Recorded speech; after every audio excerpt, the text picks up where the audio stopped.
What's up everybody, Brian Tong here, and Apple has officially announced that WWDC 25 will be taking place on the week of June the 9th to the 13th. And if you check out their website, we already see them hinting at this frosted glass translucency of Vision OS with the character design on the number 25.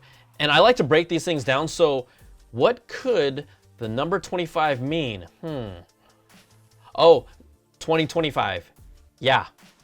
And there's a level of expectation building up with reported major revamps of the visual styling for iOS and macOS based on what we've seen in Vision OS. A refresh, this has been long overdue, and I think that the majority of people who have not experienced the look and the feel of Vision OS on an Apple Vision Pro, they're gonna absolutely love it. Plus, it also brings a consistency across their lineup for all of their OSs on larger displays. Like, I'm not expecting this on watchOS, but hey, maybe they surprise me.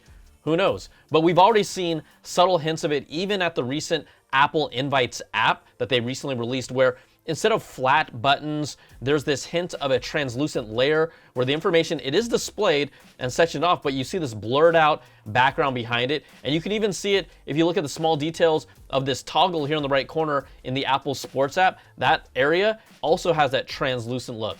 Again, you see these layers of translucency, but not some of the full-on glass-like UI in Vision OS just yet. Now, Jon Prosser also just dropped a video with renderings based on what he's seen and what he's calling an exclusive first look at iOS 19. You got some more rounded corners that have a softer look, and again, playing with that glossy translucency when information or selections are on top of something else. The keyboard, he says it has a more floating feel to it, but it's all subtle here, and a light touch that's happening across all of iOS. But I will say that these are renders, and they don't look, to me, glassy enough or a dramatic enough change like we've seen in Vision OS. So I hopefully expect just something more dramatic at WWDC, and that is why the real announcements always matter. Also, from what we know, iOS icons, they won't all of a sudden change to circular rounded ones like they are in Vision OS, and they shouldn't, because if Apple's bringing their own version of the, let's call it the camera bar that we've already seen on the Google Pixel phones,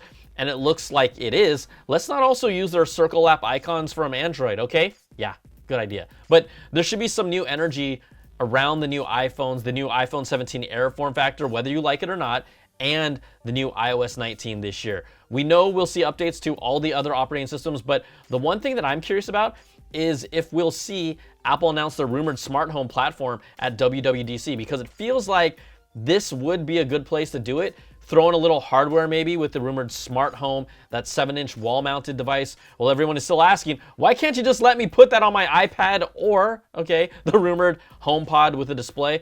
Those could bring even more juice and interest to WWDC 25. And also, will they address Apple Intelligence with now a real timetable for the features that we didn't get? And how might those delays maybe actually impact their new product releases? Maybe we don't get to see the rumored smart home product launch because of it. So again, we will wait and find out what Apple officially announces at WWDC 2025 in the second week of June, and that is June 9th to the 13th, and typically the keynote would happen on June the 9th.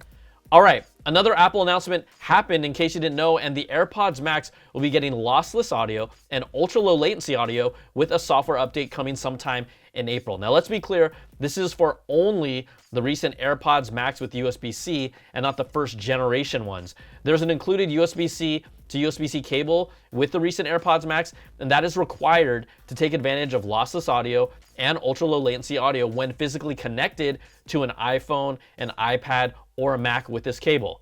Now, in my review, I was honestly let down by the lack of major improvements. It had been 4 years since the last one with the new AirPods Max because, yes, it basically had new colors, which I love purple, and a USB-C port, but they did really address one of the biggest criticisms of the new versions, and that was the lack of having a hardwire connection for audio. So that has been taken care of now with the software update coming again in April. Now, another thing, you can also purchase a new USB-C to 3.5 millimeter audio cable that's available on Apple Store now for $39.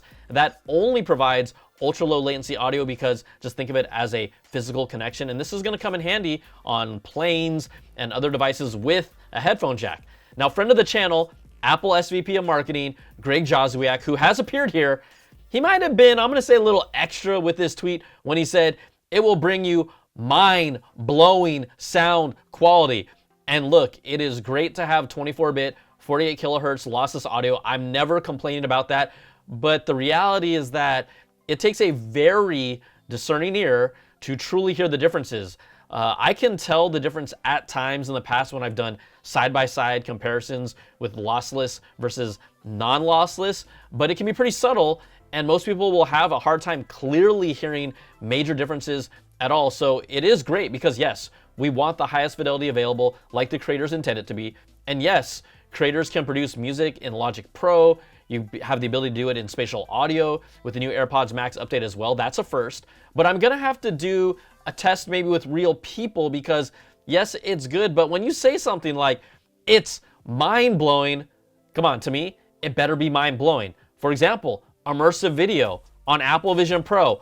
Now that is freaking mind-blowing. So that's what I'm talking about.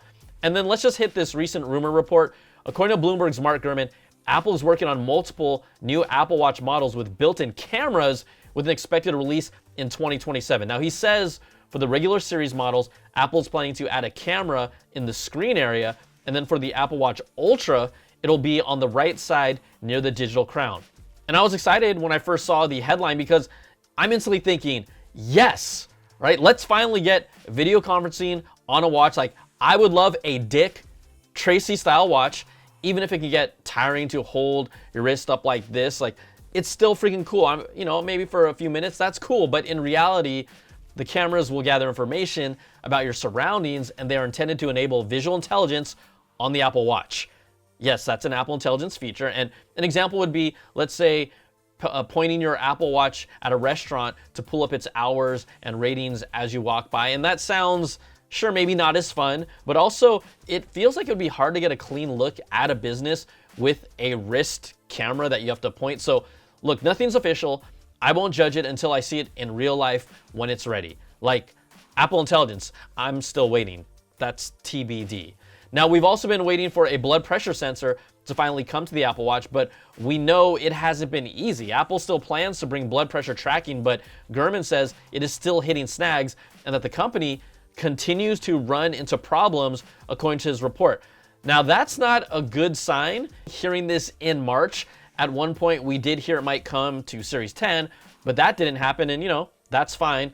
The way they're doing this is that it wouldn't give an exact reading because blood pressure sensors, they aren't as accurate on your wrist, but the goal is to let it at least identify if blood pressure is trending upwards and then recommend you to see a medical professional after getting an alert, so it's more preventative, but it can still at least identify trends. Now, Apple should obviously only release it when it's truly ready, especially in this current climate, but it puts a little bit of a cloud of doubt over it.